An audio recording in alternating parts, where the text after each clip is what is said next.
Ladies and gentlemen, would you all please stand for the zoning subcommittee meeting of July 9th? Thank you.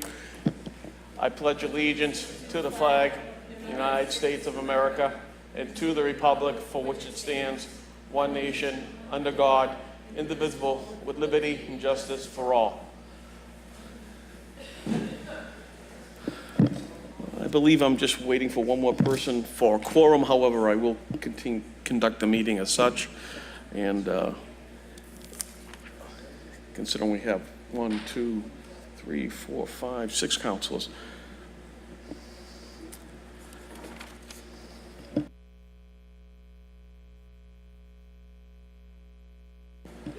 Can the proponents for 18-223 Bellevue Revere LLC, 72 Squire Road, come to the podium? Thank you.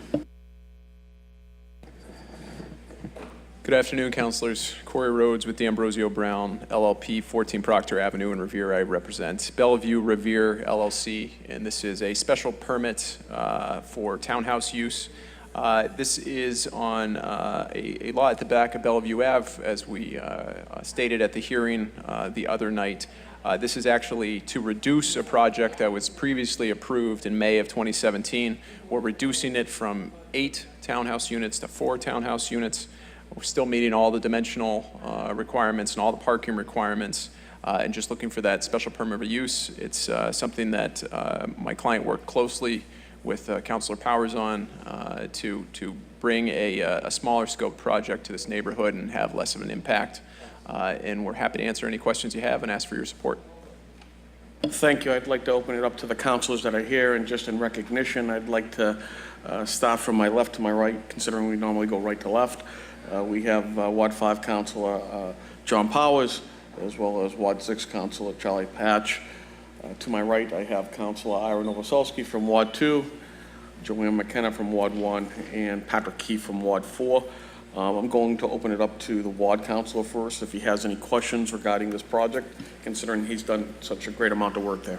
I just have one question, and it's a question that's been raised by the residents down there.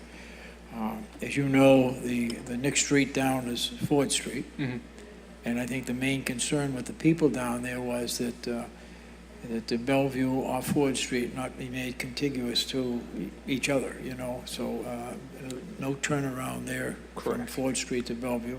Each street remains a separate entity, and if you can assure me of that. Yes, there'll be no extension of Bellevue Ave, won't be connecting to any other streets. Okay. It'll just be using with it what's existing right there. That was my concern. Yeah. Thank you very much, Mr. Chairman. Anybody else on the council? With that said, Corey, we're going to wait for the conditions from Frank Stringy, and then we'll report it out of committee and to the full council at our next meeting. Okay, that sounds good. Thank you very much. Next would be Mr. Leon Zespic, I hope I pronounced your name correctly, 18-224, regarding 542 Beach Street, in which they want to change a non-conforming 6-unit residential unit into a 8-unit residential building. Hello, Attorney Laureen Scatino here representing Mr. Leon Gespence on this matter. As suggested, we are looking to change a 6-unit to an 8-unit building. The 8 units have been pre-existing, and my client has been paying taxes on this, on these 8 units since he's purchased the property back in 2014. From what we can see and looking at the history of the property, it appears that this has been 8 units for quite some time now. That we do currently have them vacant as they are not complying, so there's no one renting them now. I know one of the issues is parking. My client also owns 536 Beach Street, and he's able to put those cars, he can put any extra unit cars over there as well. So with that, I can take any questions. For a moment, I'd just like to also recognize Councilor at-large Zambudo, who's present for quorum. Ma'am, if I may just ask one question, sure. And then I'm going to pass it off to the ward councilor. And it's Attorney Scatino? Scatino. Scatino, like as in the former rep? There's a Scatino from Medford. No, SCH, Scatino. Oh, okay, very well. Thank you kindly.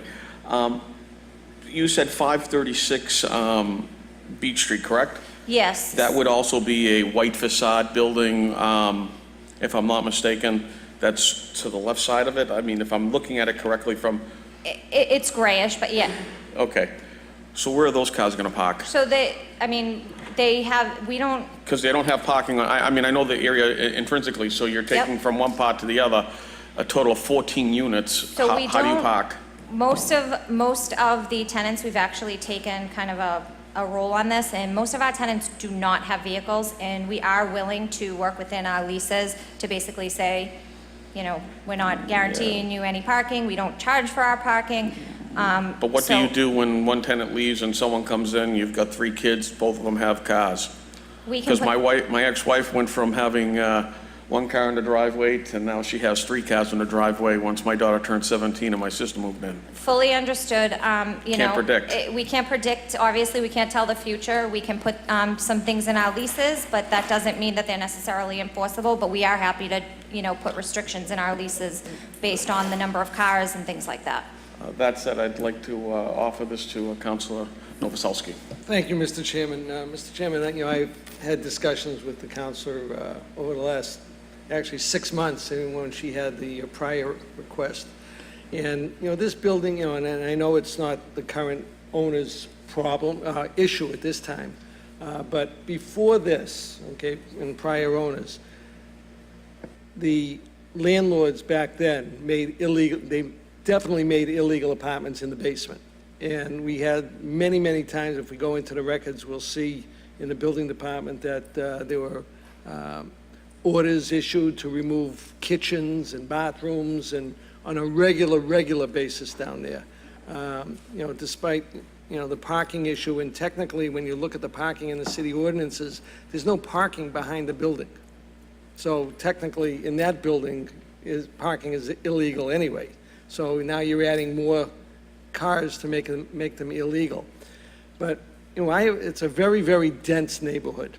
And I have to look at what's going on in the neighborhood. And, you know, to help you make more money and more housing stock, I can't see that happening on Beach Street at the corner of Thornton Street. Parking is no parking on one side of the street. And the other side of the street has all the side streets, so the amount of spaces with the driveways is minimal. And now, you know, I told the counselor, I've been on the fence with this thing since she came in again, because I told her to come in again. And until such time, what's happening now is more people are going into site plan review in my neighborhood, asking for more units in an existing building. I have a 12-unit building on Shirley Ave, and someone wants to come in with 4 more units on it.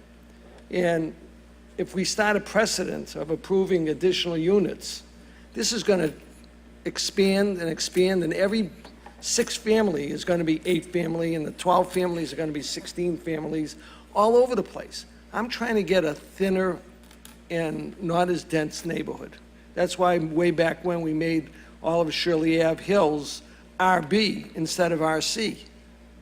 And so, you know, unfortunately, I'm against this. And I know some of the councils last time expressed, you know, to help them out, but, you know, it's not somebody that lives in the building.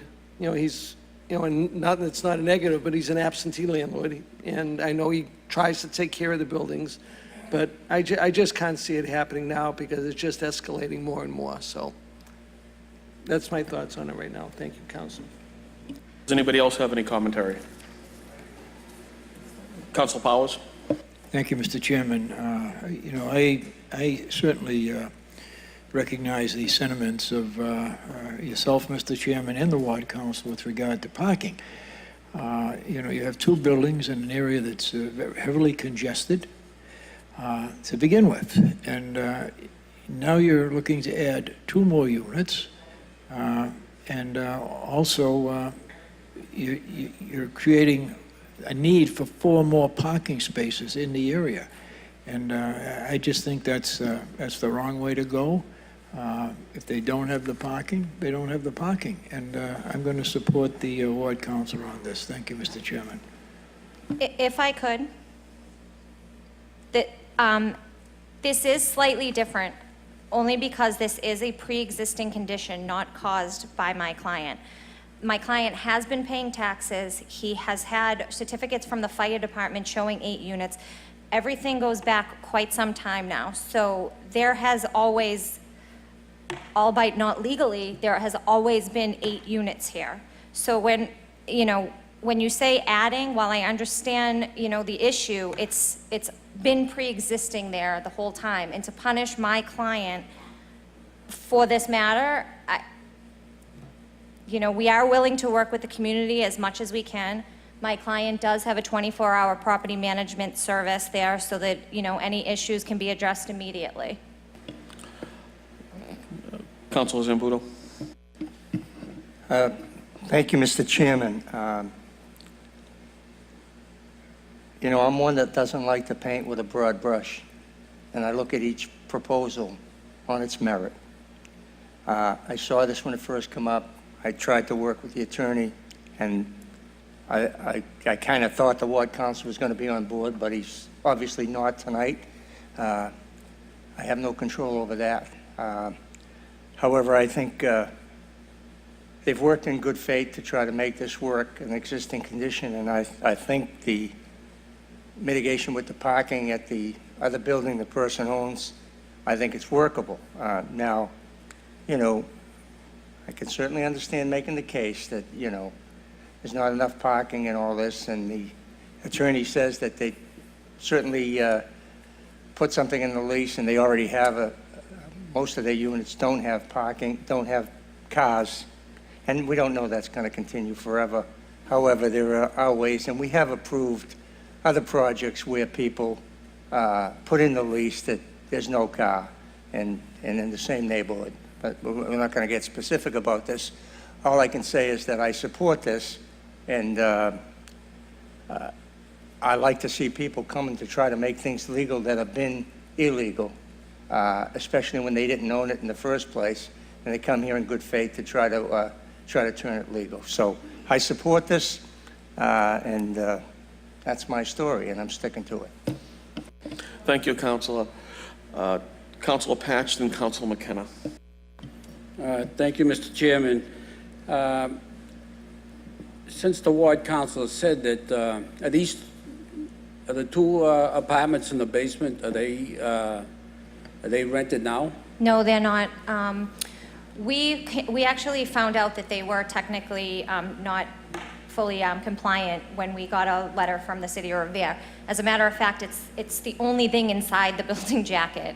We fully complied with Revere to bring everything up to code. We fully intend to bring everything up to meet the building code once these, if these units are ever able to become legalized units, but as soon as we found that out, they have not been occupied. So that's been about 6 months now since we started this process. Okay, that's, I'm going to have to agree with the ward councilor, being a ward councilor. And I just wanted to make sure nobody was getting thrown out. If they're vacant now, I just can't picture that many cars, and just too much for the neighborhood. So I won't be voting for it. Thank you, Mr. Chairman. Councilor McKenna? Thank you, Mr. Chairman. I must have missed it, but how many parking spaces do you have right now in that unit? So 542 Beach Street does not have parking that goes with it. There is a little driveway space to the right that they sometimes do put some parking in it. And then we have parking availability over at 536 Beach as well. So what I'm saying is, so you're asking for 542 Beach Street? 542, yes. Okay, so right now you don't have any parking? The building has always been like that with no parking. Okay, and then for 536, how many parking spaces do you have? Give me one. Thank you. We could probably fit about 4 back there. 4, and how many units do you have in 536? There's 6 units. There's 6 units, okay. So if you have 6 units, What usually happens is when you have one unit, it's 2 cars. So that's 12 cars. I understand that not everybody has a car, but then you're talking about 8 units on 542, that's 16 parking spaces. So you're talking about 28 parking spaces. That's a lot of parking spaces. And I understand that not everybody has a car, but there are people in Revere that live in a house that have 5 cars. And I fully acknowledge that.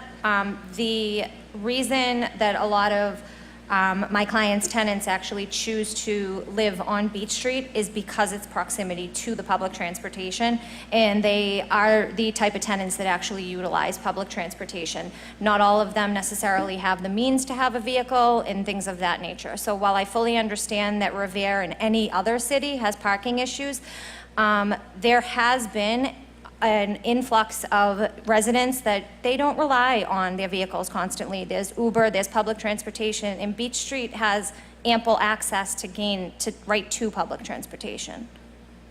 I agree with you, because I see it all the time, but for me, I just can't go for this. I just can't, when you're asking for 8 units at 542 and you don't have any parking spaces. Understood. So, I'm sorry.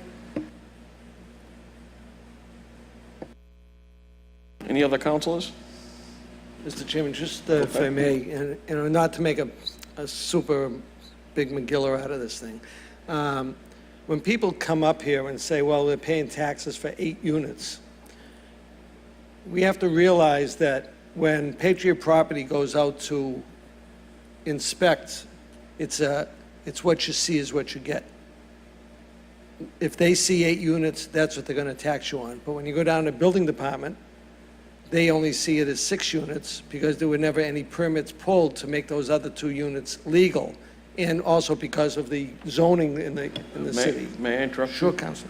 So, first and foremost, it doesn't matter if it's 8 or if it's 6 legally, because we're talking about a commercial venue. You're still going to be taxed based upon the total square footage of use. More importantly, occupancy is what the letter of the law is. It's not what the Patriot Property states as far as the... Fully understood. Right.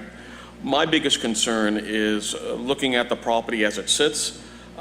It's impossible to have 2 egresses there. It's impossible to, unless you're going to lower the grade within the area in order to facilitate windows that can allow people to egress on the sides. Looking at the actual plan itself, is the building sprinkled? I don't believe the building is sprinkled, but as I mentioned... It would have to be sprinkled once it reaches a certain... Whatever the building code requires, we would absolutely comply with. And obviously, if it's not something that we can comply with within the building code, then it's not something we'd be able to go forward with anyway. And But the first step would be any approvals through this body. my biggest concern is it seems like a safety hazard. Looking at that, actually, I believe there's been a fire along one of the properties across the street, similar design building, and that's another concern. If you look at the property on Kimball Ave that's abutted, you have very small amounts of setbacks in the rear on both sides. So God forbid that there was ever a fire, putting cars back there and then having additional people there, to me, it seems very problematic. We have no intentions of putting cars behind 542 Beach. Again, yeah. you can't control that because... They can't fit. There's a bump out on the side of the building, so they can't fit. On the right-hand side where you have the no parking on the ground, I've seen cars parked there in the past. I live right down the street from it. So whether you say it or not, I know what I've seen. On the right-hand side, they do. They can't fit Right. behind So to get then in we the back agree of on the the building. right-hand So we have side. no intent, because to be truthful, we would have probably proposed some parking in the back if they could actually fit. As I mentioned, we have full intentions of complying with whatever the building code is to make sure that all the life safety measures are in place for this building. We would never jeopardize anyone. In this instance, based upon all the issues, I have great concern. Council McKenna? Yes, thank you, Mr. Chairman. I would just like to say thank you for coming up here and doing it the right way, because we have so many illegal, like my counselor on my left said, we have so many people that live in the city that are running rooming houses. So thank you for doing that. I really appreciate that. Thank you. I'm of the opinion that I'd like to take this up now. Unfortunately, I can't support this effort, although I would like to, for different reasons, I just can't. That said, I'd like to take a vote within the committee, and then thereafter, proponents, those in favor of the application, I'd like to, Councilor Zambudo, Councilor Patch, No. and myself is no. I'm going to open it up to the rest of the councilors here. Councilor Powers, No. Councilor Novoselsky, No. Councilor McKenna, No. Councilor Keith. No. Both the committee members and council members vote no.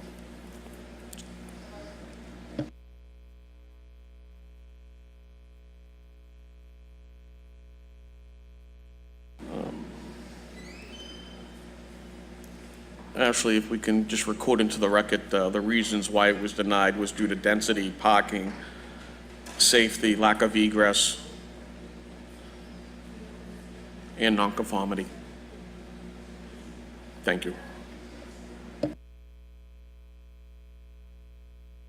Next on the agenda of 18225 is the RB Hotel LLC. Proponents, please come to the podium. Thank you.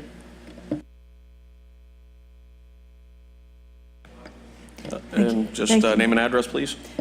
Christine Thomas, 284 Tyler Farm Road, West Newbury, Vermont, with offices at 227 Marginal Street in Chelsea, representing RBP Hotel LLC. I'm a member of that LLC, part of the ownership. And I appreciated being able to appear before you on June 25th to discuss an improvement to modify our permits from a 132-room extended stay hotel to a dual-branded 72-room extended stay hotel and 80-room standard guest room property. That we discussed that it would mean no changes to the building dimensionally or height-wise or FAR, and that we were only strove for 0.5 parking with the original project, and were easily able to accommodate meeting the current FAR of 0.5 by simply reorganizing the parking lot and making it work more efficiently. We also discussed low car counts associated with lodging that's this close to public transportation and shuttle service from the airport, and that the project will mean the difference between the first project and the second project is between 10 and 15% to the rooms and meals tax and also to the property tax. And I appreciate being here this evening to answer your questions and would appreciate your support of this project. Thank you for your attendance, more importantly, explaining this to the public. I'm grateful for your presence, and more importantly, increasing the number of rooms within your hotel from 132 to, I believe it's 152 now, Yes, 152. which is a great benefit to this community. That said, I'd like to also just recognize Councilor Morabito, who is in attendance. Gentlemen, and ladies, I'm going to, and Council President Janino, I'm going to open up any questions to the councilors to my left side. Councilor Zambudo.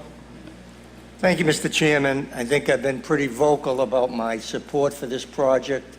I think that this is a win-win for the city to convert, to end up with, I believe it's 80 regular hotel rooms and only 72 extended stay means that you need half the parking you needed before that was approved. The revenue stream is tremendously increased.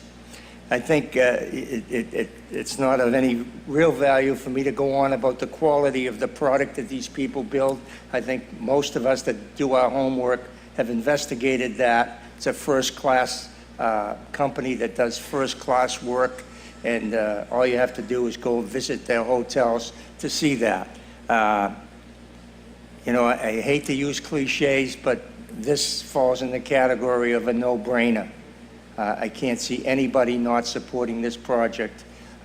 It's taken a project that was, in my eyes, a good project and made it a much better project, much better for everybody and for the city. And so I support it wholeheartedly, and I encourage my colleagues to do the same. Thank you. Any other councilors to my left? Councilor Powers? And then Councilor Patch. Thank you, Mr. Chairman. When I first heard about this, I took it upon myself to go out and meet with the proponent at a facility in Chelsea. And I was really amazed. It was certainly more than I expected in that hotel. Impeccable, clean, great design. I visited the rooms, great. And then I did the math, and if we were to get if the proponent was to get $200 a night per room, okay, that would give the city of Revere an extra $88,000 a year in revenue from the 6% room excise tax, and probably even more monies from the meals tax, beverage tax, etc. But the main thing is that it's at $88,000. I think it's the hotel is a better product now that it's been changed somewhat, and we've eliminated a lot of the extended stay, and that's, I think, was a concern to many residents that I have talked with in the city. So I certainly will be supporting this 100%. Thank you, Mr. Chairman.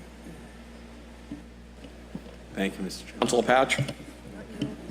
Thank you, Mr. Chairman. Well, in my eyes, I don't feel that this was a very good project for the city of Revere. All right, that's enough talking. I'm talking the original proposal of that when it first came up, and I voted against it. I was one of the three to vote against it. Unfortunately, we didn't have 4 votes, so we lost. But from that day, the majority of people I talked to seem to agree with me that it's much too large for that piece of land. But to go on, you came to us to change the project and make it 2 hotels. And as you remember, I was against that one because you were going to increase the size of the building of the hotel. And I respect you for coming back, and you're going to keep it the same size as it was, and reduce the parking. And I'm strongly for hotels, and the money that the city will make, it's just a plus. So I'm going to vote yes for the first time for Shaw's project. Thank you. Councilor Novoselsky. Thank you, Mr. Chairman. Mr. Chairman, as everybody knows, this is in my ward, and I have been in support of this whole project right from day one. You know, even when it was part of the residential units, and now that they've separated and they're moving on. I can't say any more than what my colleagues have said to my left, but I am very supportive. They've agreed to make some adjustments to the fencing along North Shore Road. You know, the neighbors wanted it. They didn't want us to have a space for people to open their doors and throw trash out and the trash go down into the creek. And they've agreed to put a fence on that to stop that. And, you know, hopefully that you folks will be able to keep that side of the creek clean, you know, even while during the construction is going on, to take out all the heavy debris and, you know, make sure that the water flows as much as it can while it's down there. So, again, you know, I'm so glad you came back, and 3 times is a charm, and I think we want to move on and get something good for our neighborhood. So thank you, and I will be supporting this. Thank you. Thank you. Council Morbido. Thank you, Mr. Chairman. I think looking at this project from the beginning and now seeing it come to fruition and seeing it in front of us tonight, I echo the same points my colleagues to my left have just mentioned. It helps us financially as a city because there's less extended stay units, but there's more, it increases the amount of hotel units, which means we get a fee for each unit. So that's great. And also in this terms of when you're looking at parking, that was cut. And then another thing, what some of my colleagues didn't say, on the residential aspect of this, I know it's a little off topic, but this is an area where the subway is right next door, so there will be a lot of commuters. Not necessarily everyone who stays at the hotel or lives in that at the residential complex will have a car. A lot of people will commute to and from via subway. So yeah, I'm a proponent of this project, so you will have my vote tonight. Thank you. Council McKenna. Thank you, Mr. Chairman. Chris, I was against this from the beginning. I thought it was too big for the area. I heard, I'm not in the ward, but I abut the project, and I heard from my constituents, and they didn't want it. But after sitting with you and talking with you, and you coming back to the table, I have to thank you for just, listening to us and complying to what we were recommending. So I'm definitely for this tonight. This will be my first yes, and I'm definitely for it. And thank you for coming back and being persistent and making changes. Thank you. Councilor Keefe. Thank you, Mr. Chairman. I obviously agree with all these comments. I did have a few questions in regards to if this hotel does become approved, the new plan, how soon would you be sticking shovels in the ground?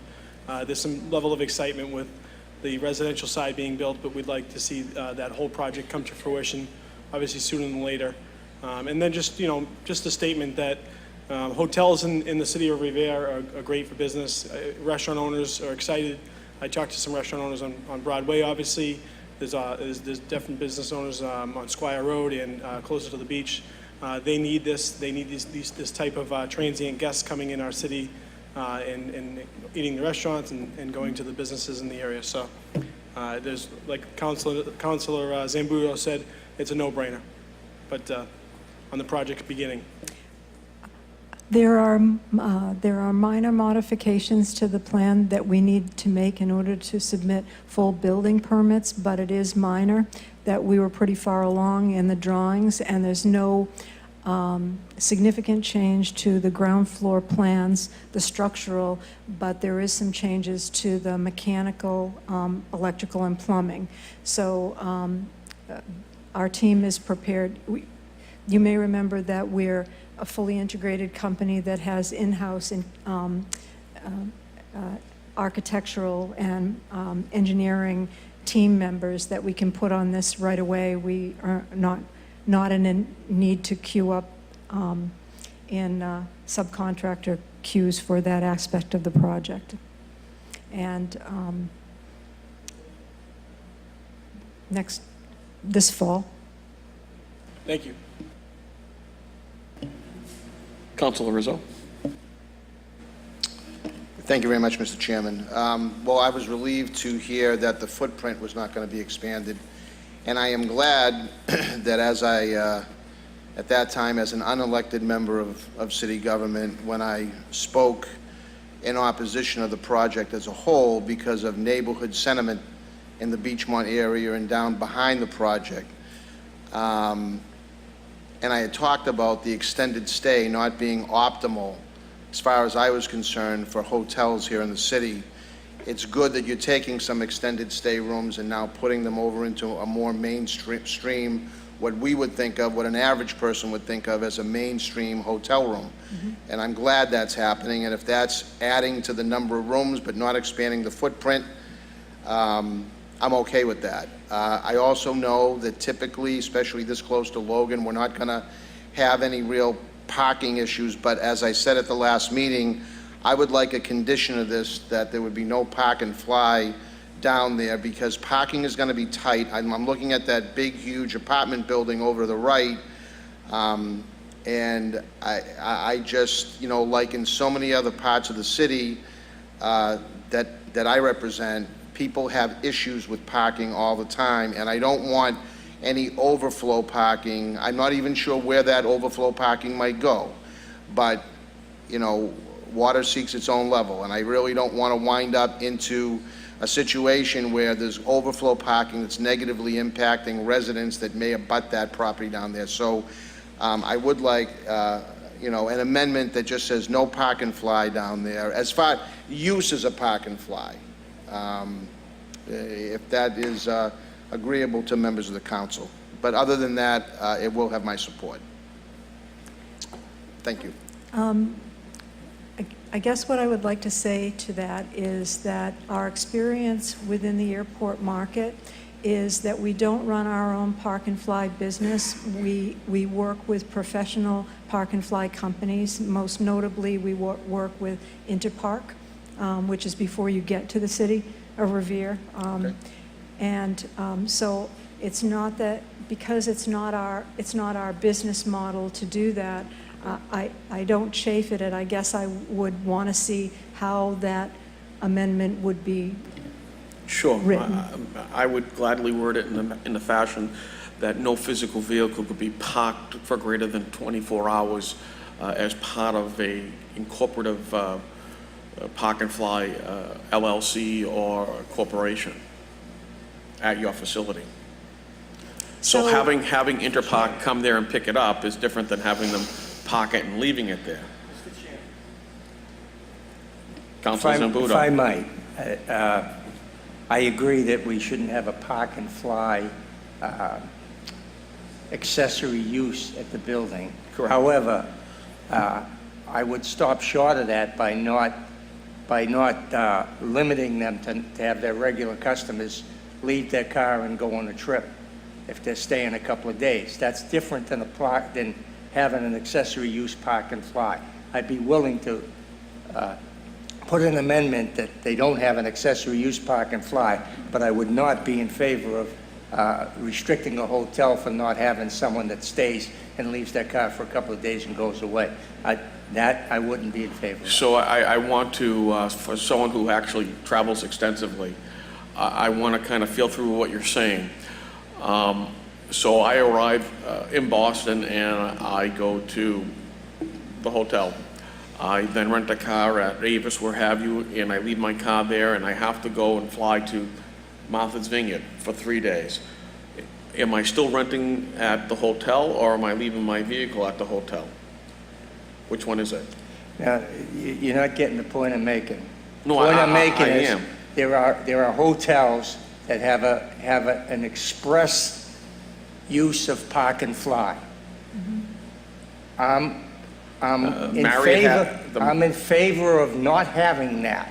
What I'm not in favor of is restricting the hotel beyond normal use, people leaving their car for a couple of days. So my issue is having people parking their vehicles there as a secondary use. Yeah, I'm saying, I'm against the secondary Okay, use so we're on the same- park and fly. We're on the same page. Mr. Chair, no, if I may, because I had, you know, I Counselor. thought I had the floor at that point.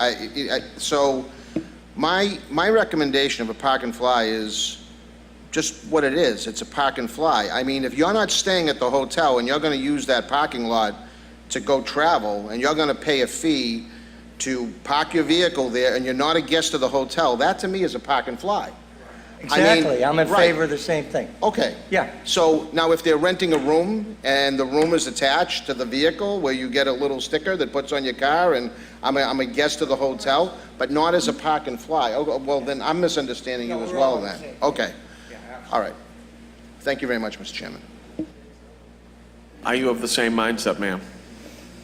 I'd have to I see the dis- way I this is think- written. I think you're not, actually. I think you want the accessory use so that if someone decides to park their car there, they go to the airport, that's what you're most comfortable with. Would that be correct? Just like I've heard here, it depends on the circumstance. Do you know what I mean? It's that we don't advertise that there's a park and fly package, stay with us and you can park your car while you go to Florida for a week. But there are circumstances where it's a guest who is there for a couple of days, they are staying the week, but they're gone for a day. They and want to then- go to do you Lee, know or what I they mean? want to go to We wherever. we can't be running a parking lot that is as a profit center, running a parking business. That's not what we do. It would be moved to an auxiliary lot where they're parking their car for the 2 weeks while they go on their Florida vacation, and we'll make that as painless for them as possible. So I think that we're pretty much all in agreement. I think the semantics are different. That's pretty much it. With that said, Councilor Rizzo, and what I'd like to do in all honesty is I would like to entertain that, Ms. Thomas, if you don't mind. And I'm going to refer to our city solicitor to basically come to an agreement as to how we word it within the confines of this special permit, so to speak, and go from there. I mean, would you be okay with that? So we'll approve everything tonight? It's pretty clear cut that we could put in there that we're not allowing a secondary use or an accessory use as a park and fly business. And that does it. I totally agree. I just... And I don't think we need a solicitor for that. That's fine. I still would like him, after this being written, to approve it, that's all. It's pretty But I simple. mean, I think it's pretty clear cut that we could put that amendment into the special permit. That's fine. It's clean. No, I agree with you. I Yeah, just- okay, thank you. Just my, always want to have a lawyer look at something. So that said, I'd like to take a vote on the conditions put forward in order to permit 152 rooms as written, with any conditions, as well as the conditions set forth by Councilor Rizzo and Zambudo. Madam Clerk? Roll call of the members of the zoning subcommittee. Councilor Morabito? Yes. Yes. Councilor Patch? Yes. Yes. Councilor Rizzo? Yes. Councilor Zambudo? Yes, Yes. And Councilor Rotundo? Yes.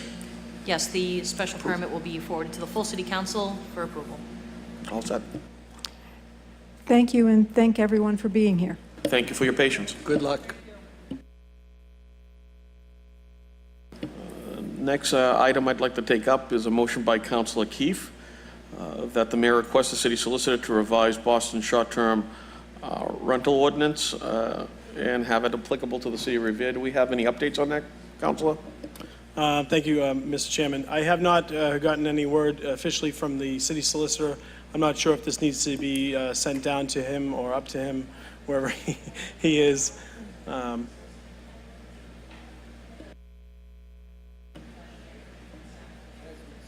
So this Madam Clerk, can we send from the committee, and I'll send an email accordingly, but through you, requesting an update as to where the mayor is regarding the short-term rental ordinance and the solicitor?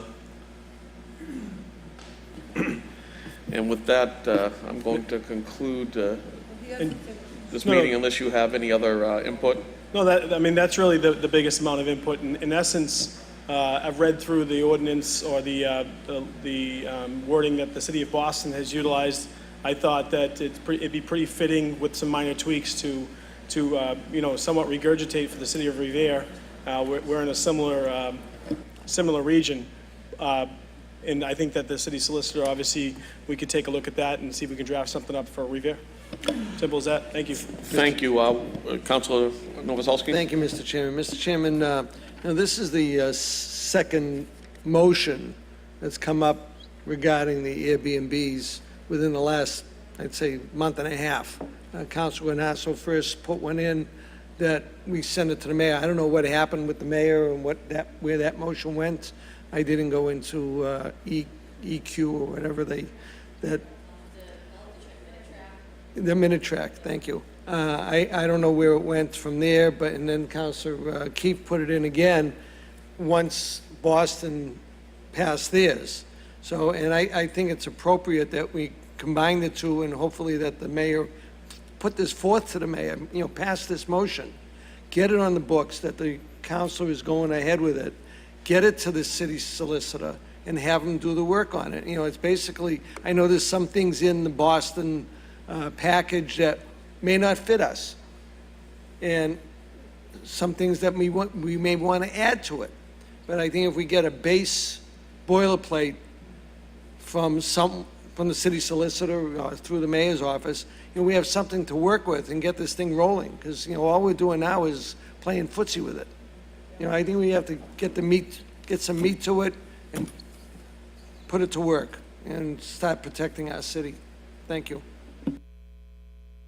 Anybody else?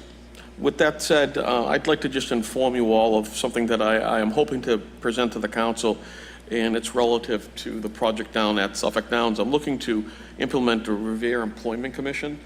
One of the things that they do in Boston is that they have a commission that ensures employment on major projects. In fact, they've got an ordinance that is different than the one that we had for the schools. But this is one that mandates a certain percentage, and it dictates very specifically. It was enacted, I believe, in 1985 and subsequently amended thereafter. In fact, I believe the last time it was amended was 2 years ago by Martin Walsh's office. With that said, I'm going to present it to you guys within the coming weeks, and hopefully we can get something done so that we can protect the people that work in our city. Correct. Mr. Chairman, are you proposing this goes to a public hearing, or what? That will be later on. I just Okay. wanted to make you informed All right. of it accordingly. Thank you. With that said, I believe there's nothing before the council, yeah. There's nothing else other than the Airbnb recommendation, and Madam Clerk? Roll call for the motion that the mayor request the city solicitor to revise Boston's short-term rental ordinance to be applicable to the city of Revere. Councilor Morbido? Yes. Yes. Councilor Patch? Yes. Yes. Councilor Rizzo? Yes. Councilor Zambudo? Yes. Yes. And Chairman Rotundo? Yes. Yes, the motion will be forwarded to the full city council. With that said, I'll be taking nothing forward from the committee at this point, and we'll be adjourned. Thank you.